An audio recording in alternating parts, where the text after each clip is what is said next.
राज्यभरातील धरणांमध्ये सध्या 82% पाणी साठा हा जलाशयांमध्ये झालेला आहे। राज्यातील धरणांमध्ये चांगला पाणी साठा झालेला आहे। जलसंपदा विभागाकडून या संदर्भातील अधिकृत आकडेवारी जाहीर करण्यात आलेली आहे।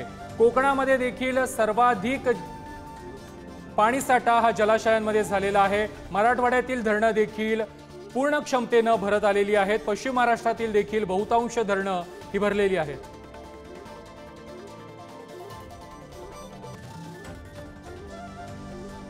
कोयना धरण हे 99.98% भरलेलं आहे। भातसा धरण हे 97.93% भरलेलं आहे। बारावी धरण हे 99% भरलेलं आहे। उजनी धरण 100% भरलेलं आहे। जायकवाडी धरण 92% भरलेलं आहे। मोडकसागर धरण 99% भरलेलं आहे। तिलारी धरण 91%, नाशिक मधील गंगापूर धरण 95%, कोल्हापूर मधील राधानगरी धरण हे 98%, तानसा धरण 99%, मध्य वैतरणा हे 99%, तर जळगाव मधील भंडारधार धरण हे 100% भरलेलं आहे।